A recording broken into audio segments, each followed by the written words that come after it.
Hello all, welcome to విశ్వ diaries. ఇవాళ ఆయనకి హాలిడే అవడం వల్ల ఈవినింగ్ మూవీకి వెళ్దామా బీచ్కి వెళ్దామని కన్ఫ్యూజన్లో ఇలా సెలెక్ట్ చేద్దామని ప్లాన్ చేసామండి. బీచ్ వచ్చింది. సో ఇప్పుడు మేము బీచ్కి బయలుదేరుతున్నాం. మాకు దగ్గరలో ఉన్న బీచ్ వచ్చేసి చీరాల బీచ్ అండి. మాకు దాదాపు ఒక 60 కిలోమీటర్స్ డిస్టెన్స్ అనేది ఉంటుంది. సో బీచ్కి వెళ్దామని చెప్పి స్టార్ట్ అయ్యామన్నమాట. చీరాల ఓడరేవ్ బీచ్ ఆల్రెడీ మేము అంతకుముందు 3-4 టైమ్స్ వెళ్ళాము. ఫస్ట్ టైం ఏం కాదు.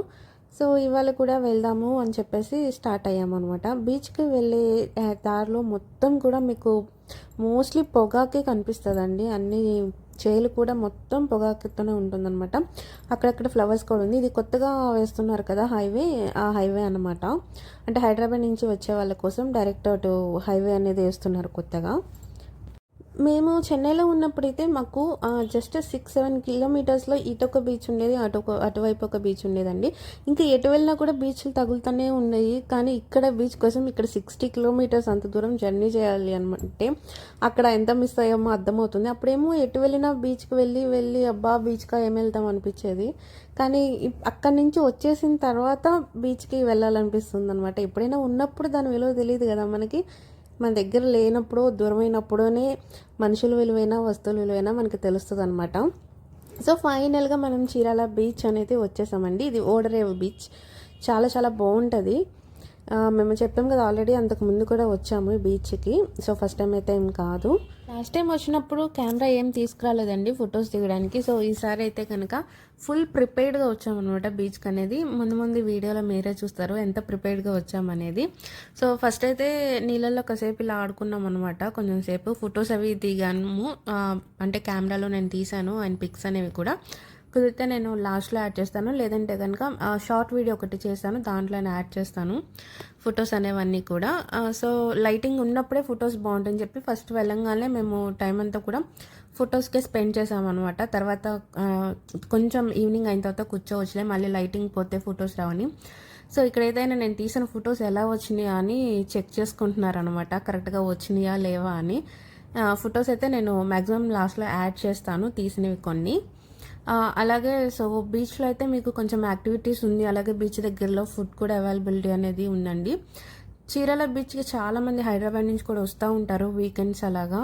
సో మేమైతే కనుక ఇప్పుడు ఏంటో ఓపెన్ చేస్తున్నాం అనుకుంటున్నారా. సో ఇంటి దగ్గర నుంచి కాఫీ తీసుకొచ్చామండి. మాకు యాక్చువల్లీ బయట ఫుడ్ అనేది ట్రైన్ జర్నీస్లో కానీ ఇలా బీచెస్ దగ్గర కానీ బయట ఫుడ్ అనేది కొంచెం ఆలోచిస్తామన్నమాట. ఎందుకంటే ఒకసారి 2 సార్లు మేము చెన్నై బీచ్లో ఫిష్ తిన్నప్పుడు ఏంటంటే ఆ ఫుడ్ కలర్ వల్ల మాకు థ్రోట్ ఇన్ఫెక్షన్స్ అవ్వచ్చు, ఇబ్బంది పడ్డాము. సో అందుకని మోస్ట్లీ బీచ్ దగ్గర ఫుడ్స్ అన్నీ కూడా మేము అవాయిడ్ చేస్తాము. ఇంటి దగ్గర నుంచే తీసుకొచ్చాము అనమాట. సో బీచ్లో చక్కగా కాఫీ అయితే బాగుంటుంది వేడివేడిగా అని చెప్పి ఇంటి దగ్గర నుంచి పాలు పంచదార ఆల్రెడీ కలిపేసి ఫ్లాస్క్లో తీసుకొచ్చాను అనమాట. సో ఇప్పుడు మేము చక్కగా వేడివేడిగా బీచ్లో కూర్చొని ఇంటి దగ్గర నుంచి తీసుకొచ్చిన కాఫీ అనేది తాగుతున్నాము. నాకు బీచ్లో మాత్రమే కాదండి, ఇంకొక చోట వేరే చోట కూడా ఫుడ్ కలర్ వేసిన ఫుడ్ తినడం వల్ల అలాగే థ్రోట్ ఇన్ఫెక్షన్ వచ్చింది. సో అప్పటి నుంచి నేను ఎక్కడ బయట తినాల్సి వచ్చినా కూడా మోస్ట్లీ ఫుడ్ కలర్స్ ఉన్న, అంటే చికెన్ 65 కానీ ఇంకేదన్నా చికెన్ లాలీపాప్ అలాంటి ఫుడ్ కలర్స్ ఎక్కువ వేస్తారు కదా చికెన్ అట్రాక్టివ్ కనపడడానికి, అవన్నీ కూడా అవాయిడ్ చేస్తున్నాను. ఫుడ్ కలర్స్ ఉన్నవైతే మాత్రం మోస్ట్లీ అవాయిడ్ చేస్తాను అనమాట. సో కాఫీ తాగి కాసేపు కబుర్లు చెప్పుకున్న తర్వాత మళ్ళీ ఇలాగ జాంకాయ తీసుకొచ్చాము ఇంటి దగ్గర నుంచి. జాంకాయతో పాటు ఉప్పు కారం లేకపోతే ఎలాగ చెప్పండి. సో అందుకోసం అని చెప్పి అది కూడా ఒక చిన్న బాక్స్లో వేసి తీసుకొచ్చాము. సో కాంబినేషన్ చాలా బాగుంటుంది కదా. మీలో ఎంతమందికి ఇష్టం జాంకాయని ఉప్పు కారంతో కలిపి నంచుకొని తినడం? చాలా చాలా బాగుంటుంది. ఒకవేళ ఎవరైనా ట్రై చేయకపోతే ట్రై చేసి చూడండి. చెన్నైలో ఉన్నప్పుడైతే మంచిగా ఆ ఫ్యామిలీతో బడ్జెట్ ఫ్రెండ్లీగా ఎంజాయ్ చేయాలంటే best and first option beaches అండి. మీరు సండే కనుక బీచెస్కి వెళ్తే చెన్నైలో ఫ్యామిలీస్ అందరూ కూడా చక్కగా దుప్పటి ఫుడ్ తీసుకొచ్చుకొని అక్కడే నైట్ 8 దాకా స్పెండ్ చేసి వెళ్తారనమాట. పిల్లలందరూ ఇసుకలో ఆడుకుంటూ ఉంటారు చక్కగా, చాలా బాగుంటుంది. సో మేము కాసేపు కూర్చొని ఫొటోస్ అన్నీ అయిపోయిన తర్వాత ఇంటికి వెళ్ళే ముందు ఏమన్నా తీసుకెళ్దాం ఫిషెస్ కానీ ప్రాన్స్ కానీ అని, ఏమేమి ఉన్నాయా ఫ్రెష్గా అని చెప్పి చూస్తున్నాము, ఏ రకం తీసుకుందామా ఏంటా అనేది. సో ఇక్కడ చాలా రకాల ఫిషెస్ ఉన్నాయి, అలాగే ప్రాన్స్లో కూడా రకాలు ఉన్నాయి, పీతలు కూడా ఉన్నాయండి. అన్నీ అప్పుడు పట్టుకొచ్చినాయి అనమాట, ఫ్రెష్గానే ఉన్నాయి మోస్ట్లీ. సో ఫైనల్గా ఇక్కడైతే ఇవి తీసుకున్నాం. ఇవైతే కనుక 300 అనమాట. సో 2 కుప్పలు ఉన్నాయి కదా, ఒక కుప్ప 300 అనమాట. సో ఇవన్నీ కూడా వాళ్ళే ఒలిచిస్తారు మనకి. ఇవి ఎర్ర రొయ్యలండి, చాలా చిన్నగా ఉన్నాయి ఇవి. ఒలిచిన తర్వాత అయితే మాత్రం వండిన తర్వాత ఇంకా చిన్నవి అయిపోయినాయి. సో ఫ్రెష్గా పడవలో నుంచి తీసుకొచ్చారు చేపలు, రొయ్యలు, అలాగే పీతలు అనమాట.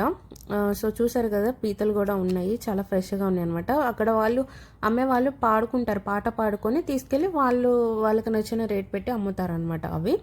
సో మనం అంతా కావాలనుకుంటే మనం కూడా పాడుకోవచ్చు అనుకుంటా అక్కడ, నాకైతే అంత ఐడియా లేదు కానీ.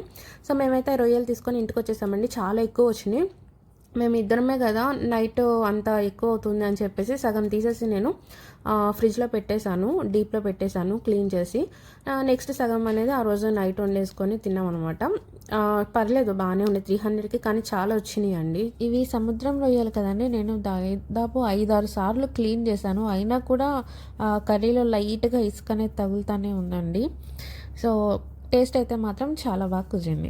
అలాగే లాస్ట్లో నేను పిక్స్ యాడ్ చేస్తానని చెప్పాను కదా, సో వీటిలో మీకు ఏ పిక్ బాగా నచ్చింది, అలాగే నేను కరెక్ట్గా తీసానా లేదా పిక్స్ అనేది కమెంట్ చేయండి. Thank you for watching our video.